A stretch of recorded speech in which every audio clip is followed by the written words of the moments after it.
to Behind the Paranormal with Paul and Ben Eno. Call now 248-545-SOUL. New skyradio.com. Ever get the feeling that your horse is trying to tell you something? I have a lot of backfeed here. I'll have to see about that. What insights might the goldfish have when it comes to how you live your life? If your cat is lost, is it possible for you to locate him or her psychically? Hello there, and welcome to this 174th edition of Paranormal All and Ben, 76th edition of the Paranormal. I'm Ben. Those most unusual questions, my co-host and Paranormal, Ed. Okay, well, certainly a real treat. Welcome back our Karen Anderson, who hasn't been with us for a year and a half. Karen has always loved being able to understand animals. She herself says it's done. I remember spending the day with friends, sharing all dreams with them. I had the ability to understand animals thinking and feeling. And I thought everyone would. So many years later, long after my abilities had failed, I was in deep in meditation. Spirit guide held the path I would soon take. The urge to sharpen again follow my path and humans understand. I devoted the next several days to communicating with the animals, meditation, prayer, and study. Karen, who lives in eastern Washington State, has been a professional animal communicator since 2003. She has communicated with thousands of animals and birds of all shapes, sizes, and breeds. In her book, Hear All Creatures, The Journey of an Animal Communicator, she even reports communicating with a fish and, I believe, a snake as well. Through her years of connecting with animals, Karen says she's found that most are excited to share their thoughts and feelings, and they enjoy the attention. Anyway, in her inspiring book, Karen really shows that animals can say a lot more than just feed me. Well, except maybe our cat. So, Karen Anderson, welcome back to Behind the Paranormal. Well, hi, guys, and thanks for having me back. I know it's been a long time, but it's always good to be back on the air with you two. Well, thank you. I can't believe it's been a year and a half. Are we all set with the studio? There was an awful lot of backfeed there. Yeah, it's fine. Don't worry about it. Okay, good. Sorry, folks, if you had any interference there. Well, yeah, you should be honored, Karen. Usually reserve that for the UFO controversy people and all that sort of thing. So anyway... I feel honored. Okay. Anyway, I'll ask Ben's first question. He's busy on the board here. What exactly does an animal communicator do?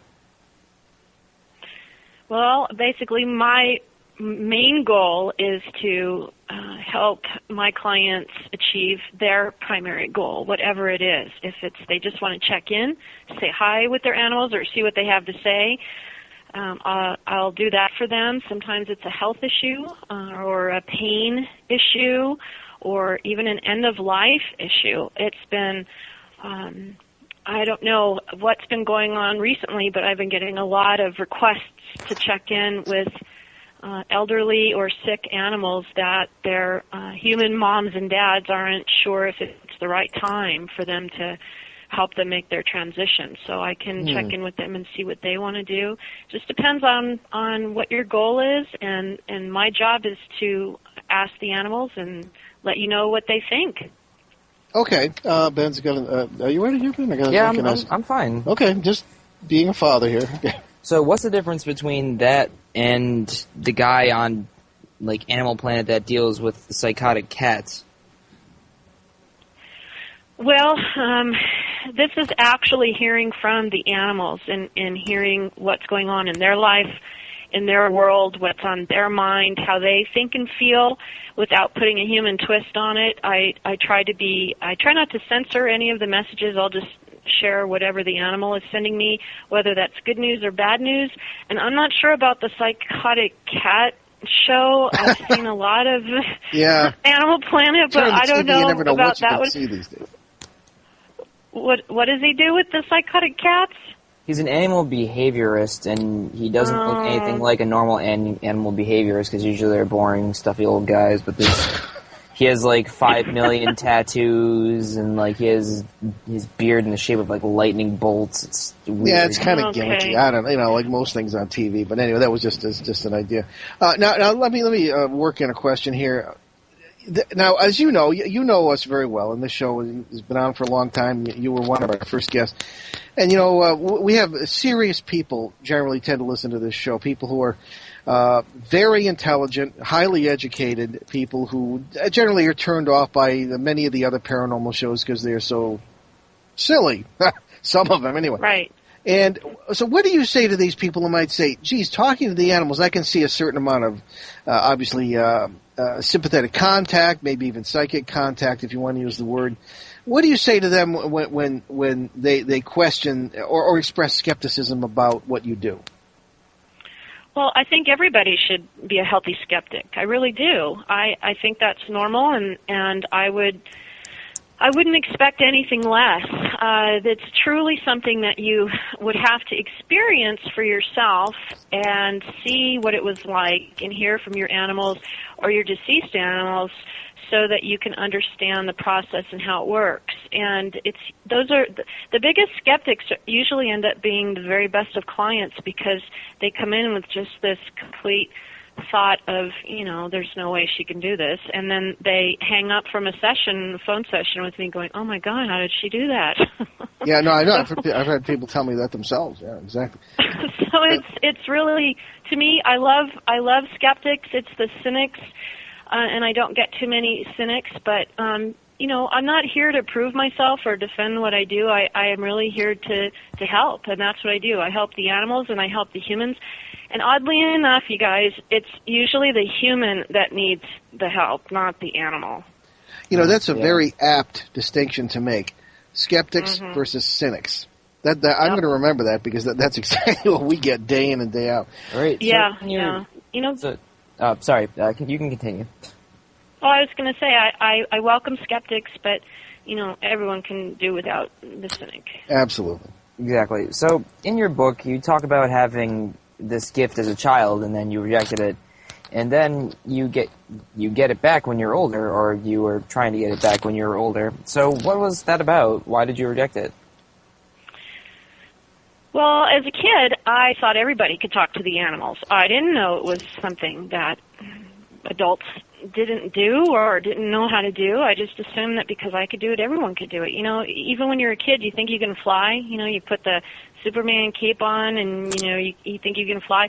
It's because kids are so open to that sort of thing. They don't have the programming that says you can't do that or that's not possible. And it was just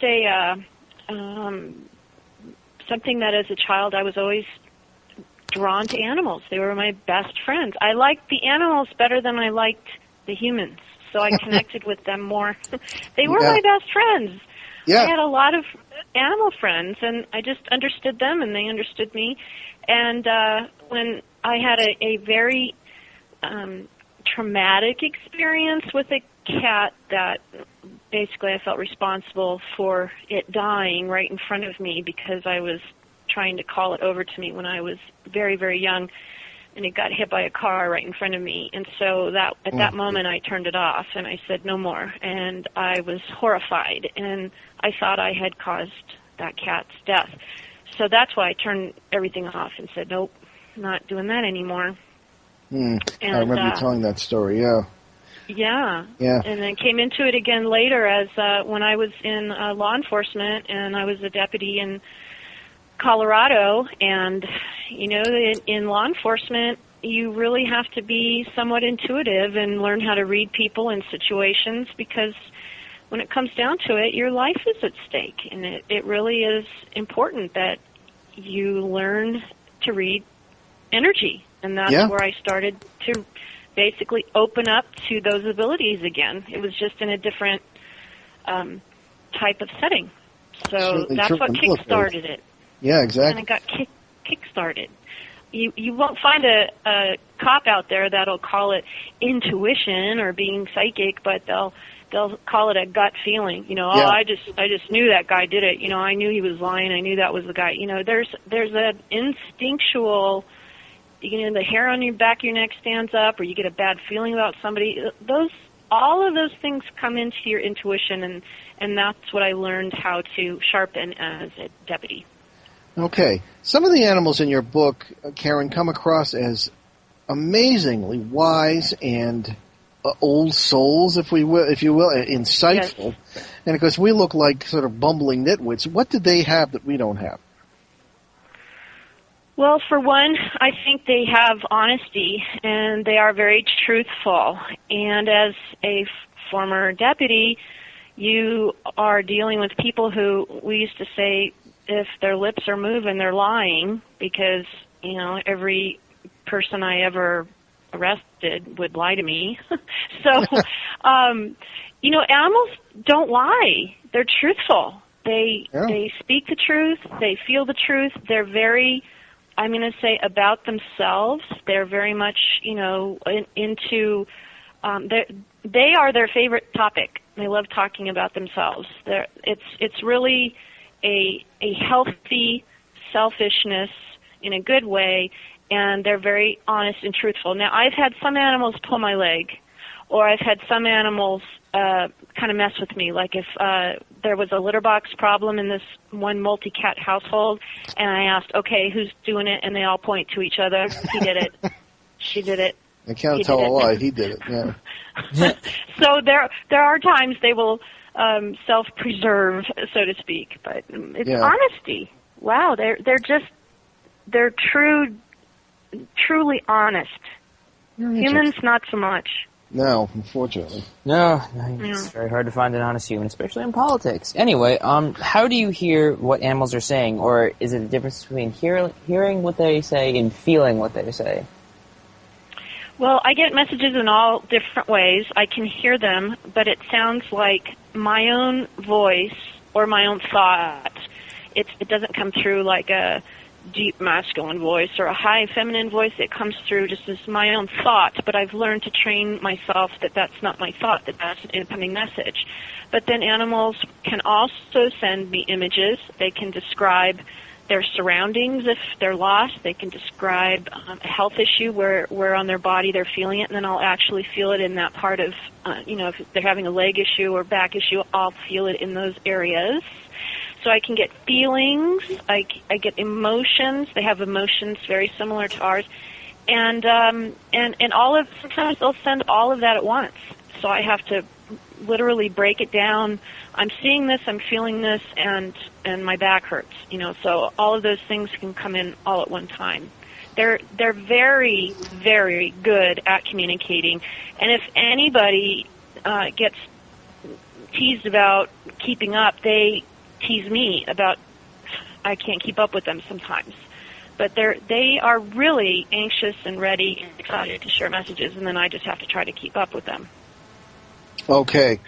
Well, I wanted to just interject here before we continue that we wanted to, I perhaps should have made this clear, we weren't going to particularly do any readings for listeners tonight because we have waited for 3 years to actually have the conversation we're having, because there's never time when Karen is on because the phones just don't stop. But I think I kind of made it clear this evening there were a few people at the very, very last minute who I believe have sent in some things, but obviously there's no time. So just to apologize to any listeners who may be disappointed with that. We will do other shows with Karen where she will do readings when she feels that she can, and now we just want to have this conversation. But people are welcome to call with any questions, certainly, about animal communication, how things about Karen's many adventures in the field, and we're going to get into some of those in a bit. Karen, have you ever been wrong? You mentioned having your leg pulled, hopefully not by any alligators. Have you ever been wrong about an animal or been steered wrong by one deliberately? Well, I would say it's a rare situation when that happens, really, really rare. They just don't have that kind of agenda.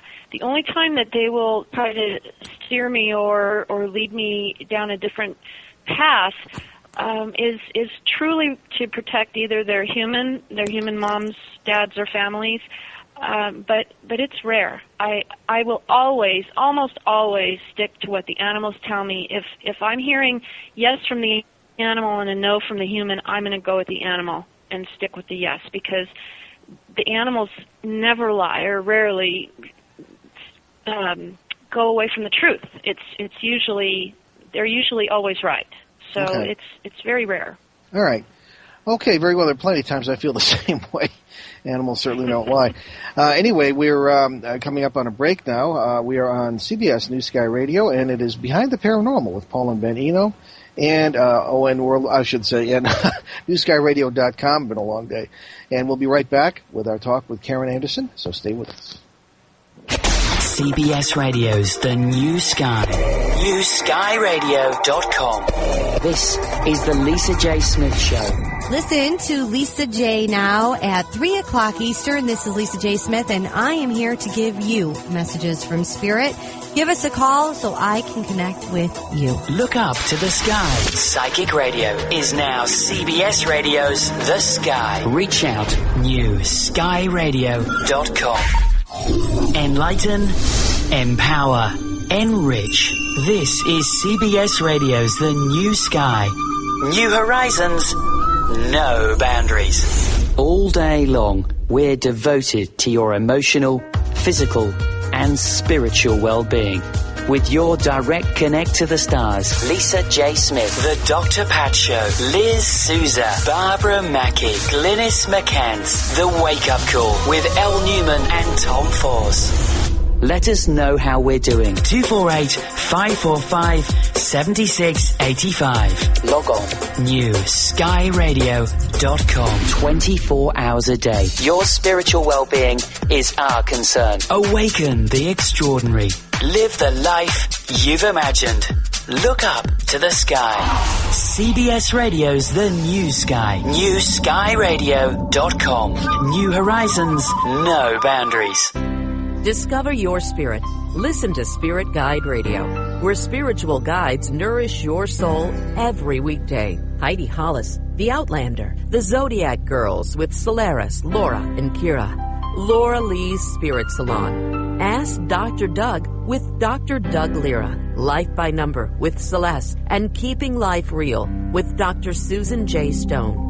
It's Spiritually Speaking Radio, Spirit Guide Radio, at 11 p.m. Eastern on New Sky Radio. NewSkyRadio.com. New horizons, no boundaries. New Sky Radio. Powered by CBS. Psychic Radio is now CBS Radio's The Sky. Back to Behind the Paranormal with Paul and Ben Eno. Call now 248-545-SOUL.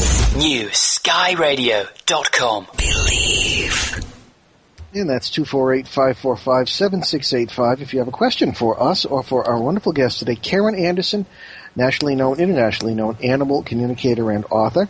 And Ben has our next question. Right. Karen, do you ever find that one species is more caring than another species? Oh, let me see. Like, some people think that cats, like, they just don't care about anybody and they just sort of do their own thing or whatever. Well, dogs as opposed to rhinoceroses or something. Yeah. Well, I'll say this to you. There is, just like if you took a random 100 people off the street, you're going to have a certain percentage of them that are super people type persons. You're going to have some that are shy. You're going to have some that are grumpy. You're going to break it down into all those different categories. And the same thing is true with animals. Regardless of species, cat, dog, horse, snake, koi, whatever it is that you're speaking to, there's going to be a certain percentage of them that are just very into themselves, very into their humans or their people, and then you're going to have some that are just grumpy and don't want to talk. It's the same kind of thing. It isn't that one species is more caring than the other, but I will say that there are some species that, like anything involving a cat or cat behavior, takes an extreme amount of work and patience and diligence, because they just don't have that sense that they want to please everybody all the time. Like, for instance, the family dog. So it takes much longer to convince them or work with them or get them to change their behaviors. It's still something that we do, but you just need to have a little more perseverance. We did a show recently on, it was a sort of an open line show, but we kind of had the subject of nature not being quite so cruel as people think it is. Yeah. And one of the examples that I used was that we used to live in the woods, as you probably know, Karen, in not too far from here in Rhode Island, Cumberland, Rhode Island, and I would, being a writer and working at the Metropolitan newspaper in the evenings, and I was home all day with the boys, and I was able to observe the whole community of nature in the woods around us, and I spent a lot of time doing that. I'm kind of picking at a book on, Underhill Days is called. That was our house name, Underhill Days and all. But in any case, the community of cats was very interesting, and I happened to mention how the alpha ship, for lack of a better term, would pass. There were 9 at one time, generally between 6 and 9 cats, would pass almost like, the king is dead, God save the king, as if it's a human. Mm-hmm. And we had one who died. I swear it was from snake bite, and I was pulling the body out from a crawl space. This isn't very reassuring. Under the house. If the snake was under there, I don't know. But the cats all sat around in a circle while I did that, very respectfully. They followed me over to the grave site. They sat in a circle while I buried the form. This was the alpha. And one of them walked up to me and rubbed against me, and I knew this is the new alpha. All right? And they took turns sitting by that grave one at a time for a month, every day. Up on our back deck, where they used to all kind of sit, there was a spot where the alpha, who was a female, by the way, Kitty Wells, mm-hmm. was in it, mm-hmm. and she would sit there, and they would sit in front of as if she was still there for about a week, and then the new one would take her place. If you couldn't make this stuff up. I mean, if I hadn't seen this with my own eyes, if you run into anything, talk about caring. And love and consideration, I mean, on the part of cats, people, I don't know, have you ever run into anything like that before? Wow, that's a beautiful story, and quite, I'm going to say, unique to see that, to be able to watch and see that whole story unfold there. It's a privilege. And it is. It's really something interesting that I've come across, and even in a household that has several animals, if there is, let's say, to the humans, they'll say, oh, this one and that one don't get along. Well, I'll check in with those animals, and sometimes they'll tell me that they enjoy the interaction between the other animal, even though we see it as adversarial. And it's very interesting. It's not always what we think it is, and it sometimes, especially for indoor cats or cats that don't get to go outside, they are looking for entertainment, and so that's where most of the behavior problems start, is they're just bored and they need something to do with their extreme intelligence in some cases and just their energy in other cases. But that's really a beautiful story, and I think that I was sitting here shaking my head yes, like nodding yes. I totally can see that happening. There is a certain respectfulness among the animals that I don't see in humans, or that is something that humans don't quite have. And I've learned a lot from the animals. I've learned so much from them. Yeah. And truly they are a lot deeper and have much older souls, as I like to say, and they have a lot more wisdom than we have sometimes given them credit for. And then, there's others that are just plain old goofballs, and just just like in the human world, there's just some that are goofy and silly, and they don't have very deep thoughts, but there are some that just blow me away. I've told some of my clients after a message that has come through, I can't believe what they just told me. I mean, you can even make a bumper sticker that good. It's like, where did that come from? Yeah. You just can't believe some of the things that they say. And in my experience, the reason that some animals are more knowledgeable is they share with me that it's the number of lifetimes that they have experienced, and they are literally older and wiser, as hopefully we are these days, and they become very philosophical as an old soul, and especially when they transition to the other side, then they get extremely philosophical, and very symbolic and very much these beautiful sayings and like what you got to see firsthand. That's just wow. I would have loved to have seen that. Well, awesome. I want to get into the spirituality of this a little bit later because you just touched on something important, but we've got other questions we want to get through. Ken? All right, so what's the difference between communicating with a wild animal and like talking with a domestic animal? There's no difference. The only difference is the way that you would perhaps reply to them or the kinds of things that you would ask them. I mean, obviously, you know, if you're trying to connect with a wild animal, you want to hear what's on their mind or how they see things or how they view the world. And here's a perfect example. I was at the Monterey Aquarium in California, and they have these huge tanks with, you know, floor-to-ceiling sharks and barracuda and everything in there that you could possibly think of. And I was communicating with this one enormous fish, and it was called a sunfish, I think, and it was like 1,000 pounds. I mean, this fish was huge and beautiful, and it was swimming by. I was asking it, you know, it must be very nice in there for you because they get fed, they get cared for, they have 24-hour vets on call and fish specialists and biologists and marine biologists. And the fish said to me,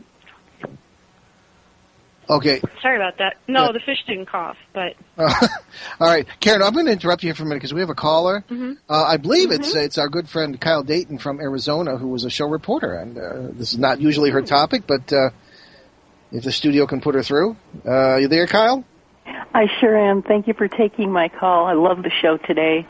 Thank you. Well, we would always everybody. Haven't talked to you in a while. I hope everyone is well.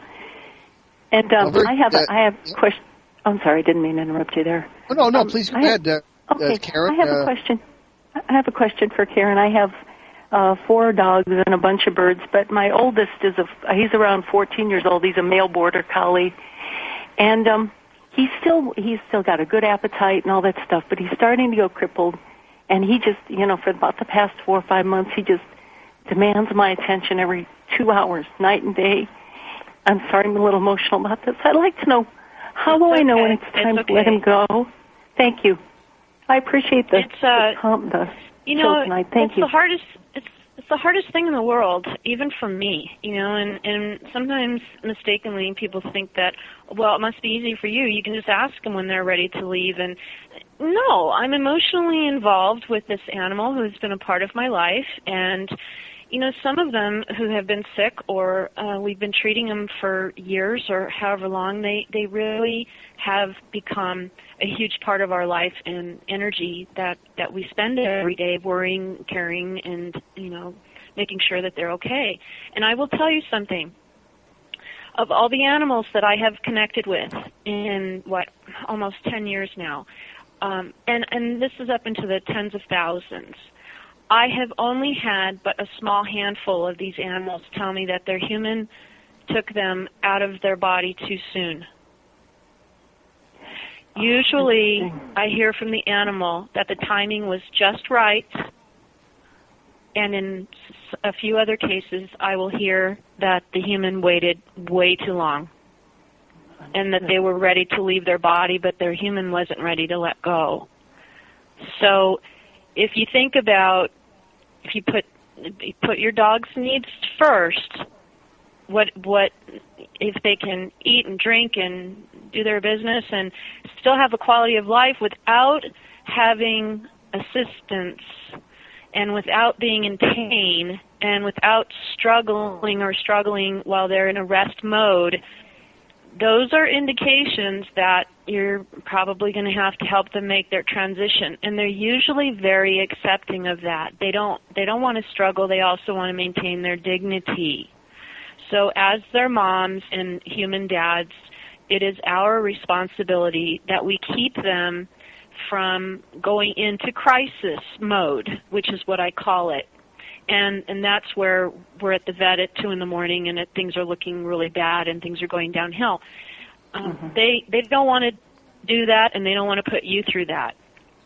They would much rather go quietly and peacefully and have a nice, loving transition than to have that scenario. With a few exceptions, I've had a few animals tell me that they want to pass on their own, or they'll just leave their family. They'll just distance themselves and disappear and leave their family.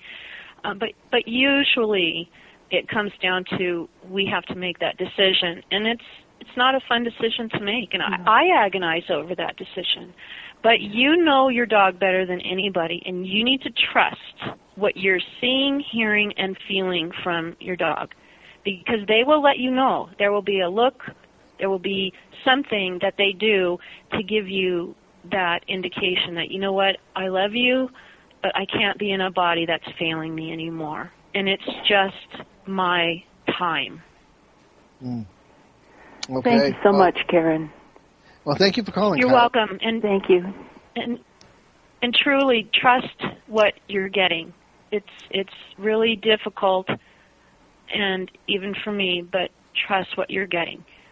All right, thank you. Everyone have a great evening, and thanks very much. Oh, thank you, Cal. Be in touch. Okay. Well, thank you, Karen. That certainly strikes me as a very sensible and good answer. We're going to be winding down for another break here on CBS New Sky Radio, newskyradio.com, Behind the Paranormal with Paul and Ben Eno. We'll be right back with our guest, Karen Anderson. Stay with us.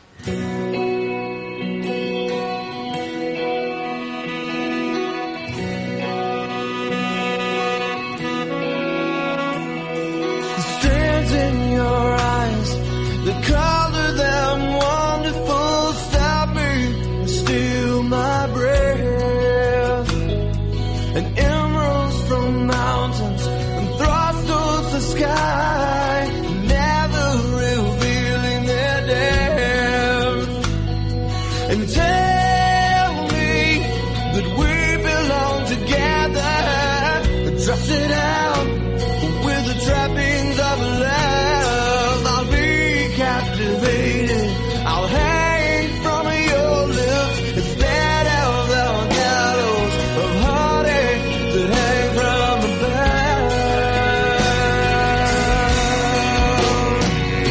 And I'll be your crying shoulder, I'll be love suicide.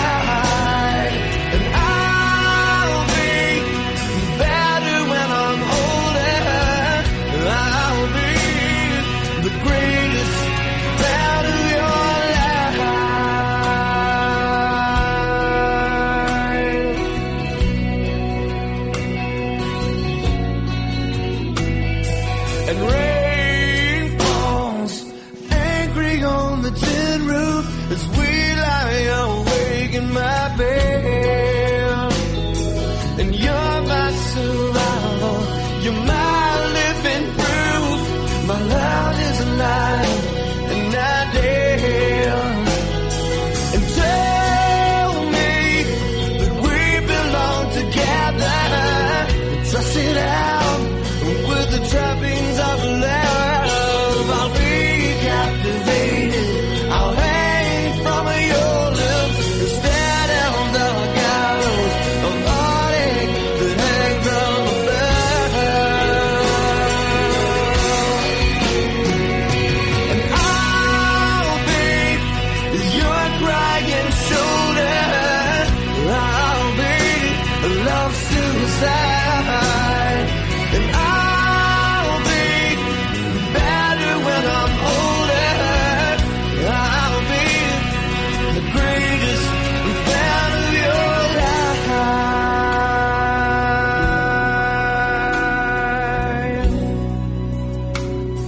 The greatest fan of your life.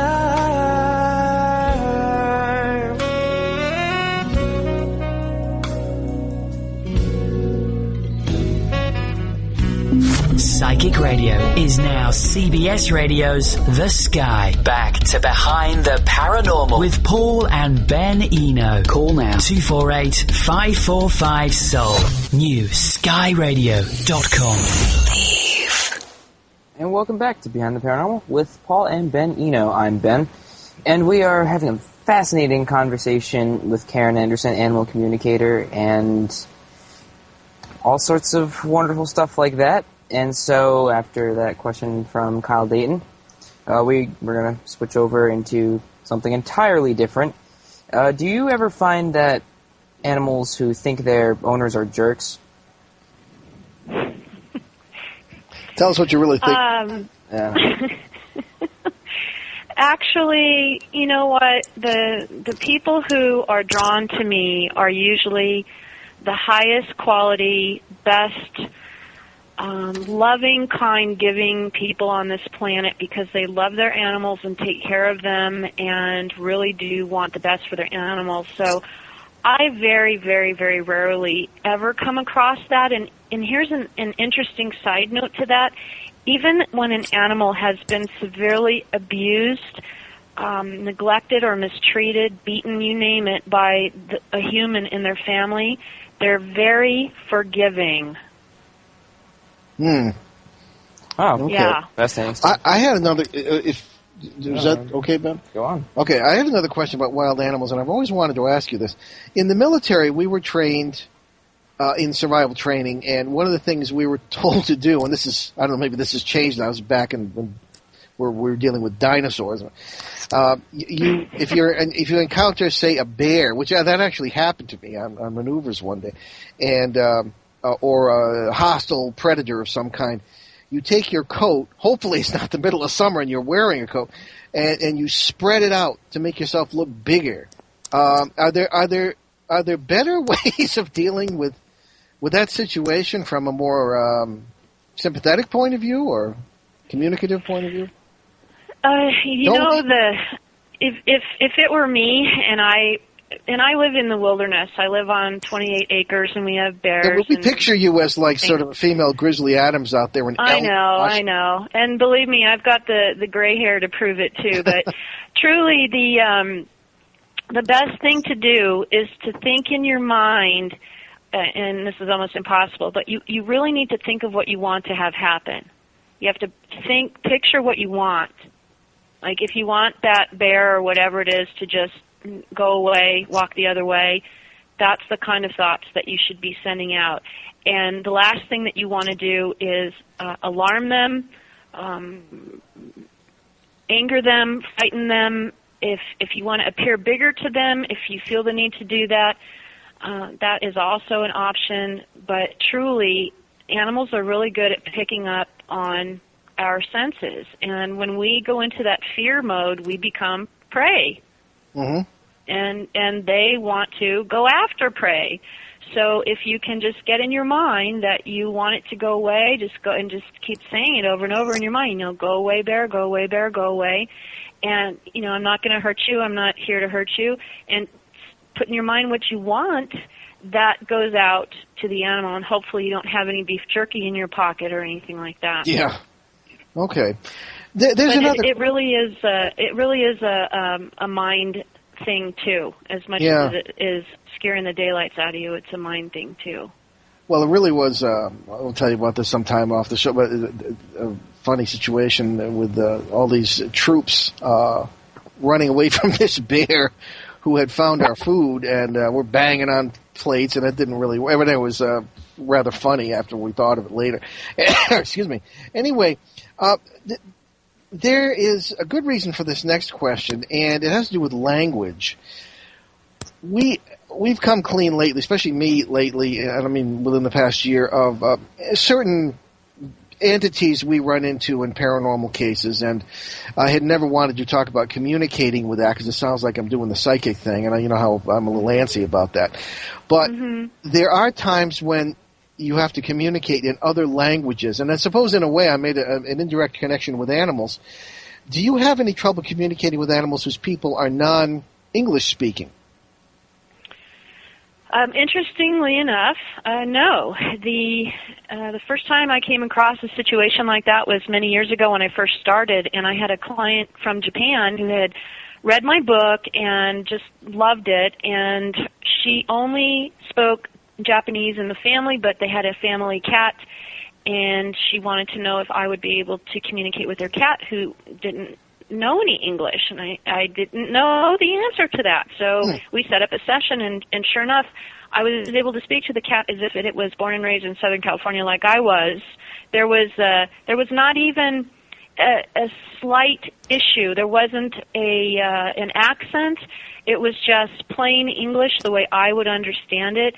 I even checked in with a very expensive show horse that was raised in Germany and only was trained under German commands and whatever they asked him to do, and the horse communicated with me in English. And the only explanation, or the most logical explanation I have for that, is that sometimes there is, like in these cases, a situation where a translation occurs because I'm not doing this alone. I have help in the on the other side, or through spirit guides, or whatever you would like to call them, and they translate for me. They put things into my frame of reference. It's like I have my own built-in translator. There's to me, that's the most logical explanation, because otherwise it makes no sense. Although I did talk one time to a hedgehog who had a British accent, and I just about fell on the floor with laughter because this little thing.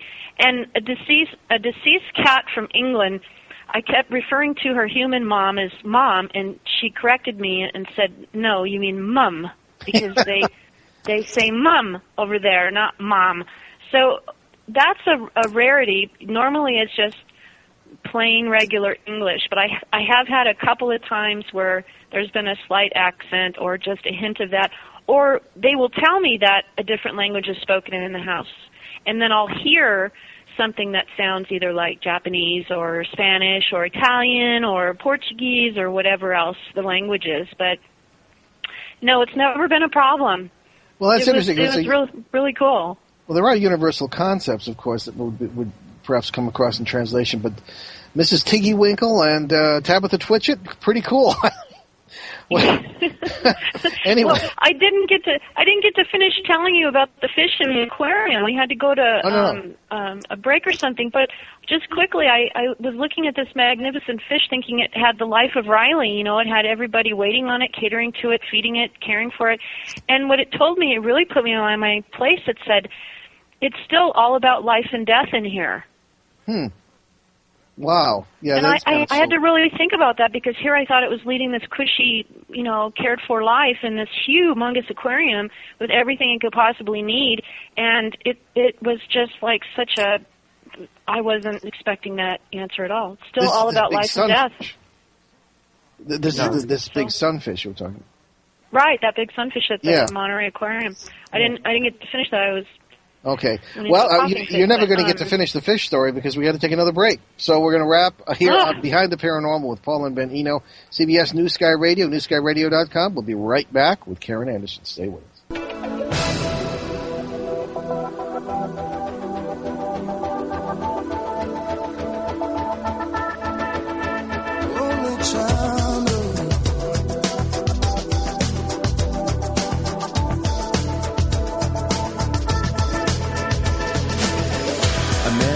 After 17 years, that's what he goes there for, is to unlock the door. For those around him criticize and sleep.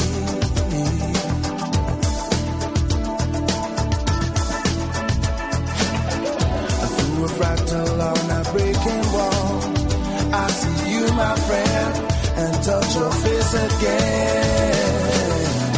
Miracles will happen as we dream.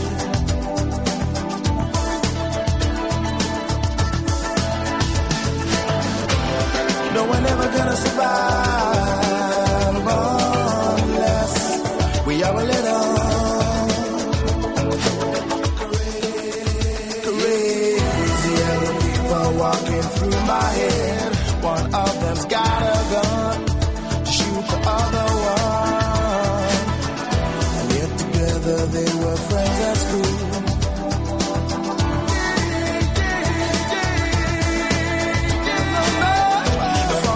When we first took the pill, then baby,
Psychic Radio is now CBS Radio's The Sky. Back to Behind the Paranormal with Paul and Ben Eno. Call now 248-545-SOUL. New skyradio.com. And welcome back to Behind the Paranormal, and we're going to be, I'm afraid we're using up our hour very quickly here with animal communicator Karen Anderson. And Karen, I just wanted to touch on one thing that was very special that you mentioned when we were last on, which is a year and a half ago. You had started working with the police on cold cases. And could you tell us a little bit about what you've been doing in that regard? Absolutely. It's blending two of my favorite things, law enforcement and, of course, working with the animals. And there's a lot of cases out there that are unsolved or just the only witness was the animal that was involved, or animals, plural. And I've been doing some cases to help catch the bad guy, which I love that. I love helping out when I can there. But I was working on this one case where an entire breeding farm of thoroughbred racehorses, somebody went in the middle of the night and basically attacked and killed all of the horses in the barn and the foals. So it was horrible. I won't go into the details, but it was horrible. And the owners of the farm contacted me because they heard about me through a friend, and they asked, well, can you find out who did this? And I said, well, I'll do my best. And so they forwarded the photos to me of some of the horses that were slain, and I spoke to quite a few of them, and they described not only, which I didn't know ahead of time, what areas of their body were attacked, but they described the assailants to me. They described their what they were wearing, what one of them was smoking a cigarette, the brand of cigarettes, and also they gave me these people's initials of who did this. And so all of that was sent on to the police. So just, to me, that's the blending of two of the best things I could possibly help out with. And, it was a horrific case and very gut-wrenching, but just the fact that they were able to find the people that did it and that were responsible for it was at least a little bit of absolutely. Light. Yeah. Some form of justice. Do you find the police, some of whom are, of course, just now getting used to human psychics dealing with human suspects? I mean, do you find a credibility gap at any point with animals as witnesses? Yeah, that's a typical cop, though, is to be skeptical and not to believe until you have facts and proof and evidence, and that's okay. But I even have worked cold cases where the cat was the only witness to a murder of a human, and I have gotten very detailed messages from the deceased cat about who did it. And, if I can help a family, if I can help close the chapter, if I can help bring answers. I'm also working on a case. There's a woman that went missing in Northern California. She was out walking her 3 dogs. She was 70 years old, and she vanished, but her dogs were still there. And I was able to give a description of this person that basically kidnapped her, including the type of vehicle and where they could find her body. Wow. And before we run out of time, I want to give you a chance to talk about your book, your website, what you're working on, how people can reach you. Okay. Well, the website is KarenAnderson.net, and you can find me on a Google or Bing search or whatever. Just put in Karen Anderson, Animal Communicator, and I'll pop up there. And the best way to reach me is through email, because due to the nature of my work, 99% of what I do is over the phone. I have email sessions for my clients in Dubai and Australia, New Zealand, China, Japan, and where the time zones don't work out, we do email sessions. But I also offer medium sessions to connect with deceased human loved ones.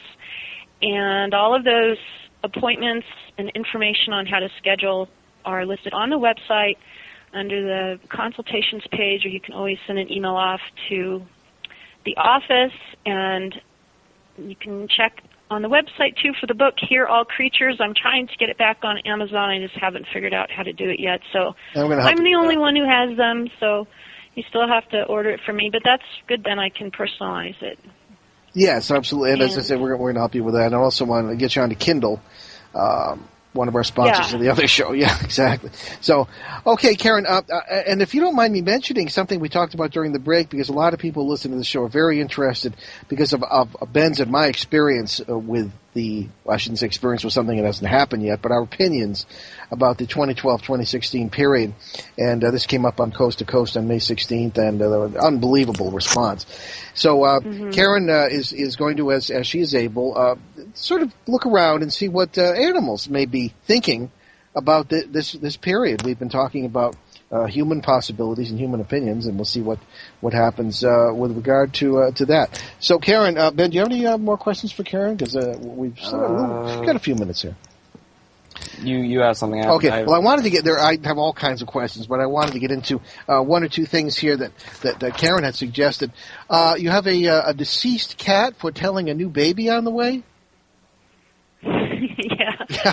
I was talking to one of my clients, and her deceased cat was showing me a baby. Kept talking about the baby, and the client had no idea what I was talking about, and the cat was insistent, and so I stuck with the cat. And I just got an email the other day from her saying, well, the baby will be due in, such and such a time, and the cat was right, and oh my gosh, we didn't even know. It was a total surprise. So that's great. Yeah. That's a new way of checking to see if you're expecting.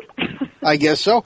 Well, let's go to our cats then. I mean, we got a few minutes, and we sent you. Seeing as it's our show, we took the liberty of sending you our two. One of whom actually lives with a neighbor, but he thinks he's ours. And my wife and I are going to have a baby at the age of 60. What's going on? No. All right. They're not talking baby, but you guys sent me a picture of Foz, who is an orange tabby, right? Yeah. And he's about 7. Mm-hmm. And you also sent me Rusty's picture, and he's also an orange tabby who's about 11, right? Right. Mm-hmm. Okay, well, I just have to tell you that when I first opened up their pictures, Foz went to every possible length that he could to tell me how high maintenance Rusty is. And, boy, that's true. That he totally gets catered to, and I'm supposed to bust your chops because all you guys do is cater to Rusty, Rusty, Rusty, Rusty. You just cater to him. Our niece, the veterinarian, says Rusty is in charge here. Well, yeah, Foz is very much aware of that. Being kind of I'm going to say Foz is very animated. It's almost like talking to a cartoon. He's a very animated fellow, and he just is kind of a. I'm going to say he's a Mr. Cool kind of cat. He just kind of sachets in, Mr. Cool. He kind of plops down right on top of what I'm doing. And Rusty, on the other hand, he refers to as the glamour puss. He has to get all the attention and all the glamour and all the spotlight. So it was very interesting what the two of them had to say about the other. And Rusty thinks, deservedly so, that he should be in charge and that he should be the one calling the shots around there, and has quite a sense of entitlement about him. He feels very, very entitled. Yep, he's very entitled. Oh, that's a riot. Oh, but, it's so true. It's so true. They're two completely different.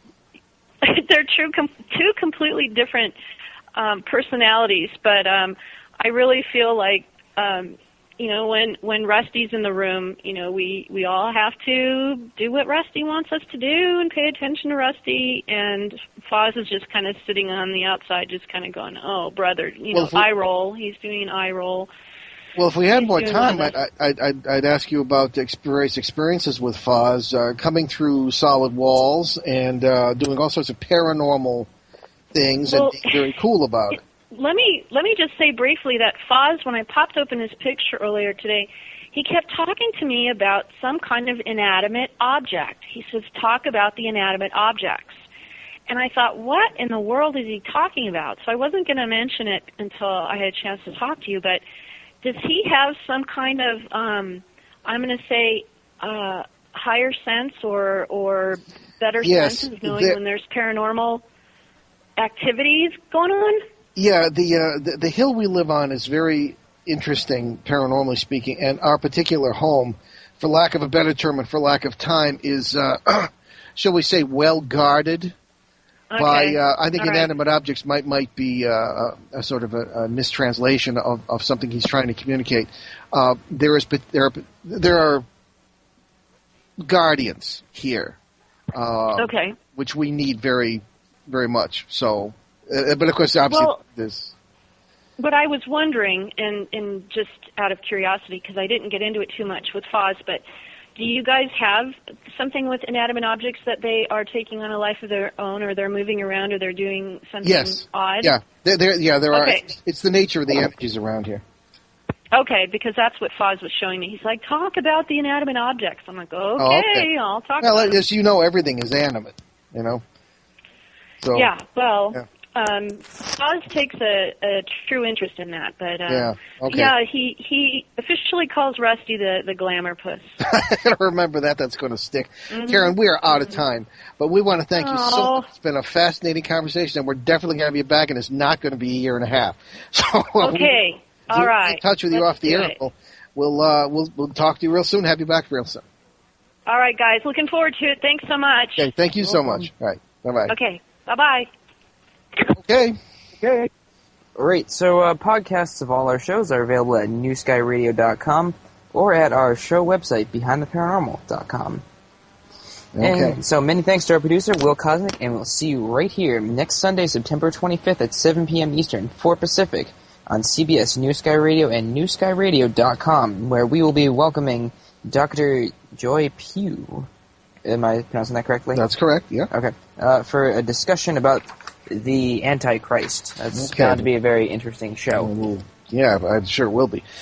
And again, check out our drive time show, Boston Providence area, 6 p.m. Eastern Time, every Monday, WOON 1240 a.m., onworldwide.com. And there should be an interesting one tomorrow night. We leave you today with an old English saying, a house is not a home without a pet, unquote.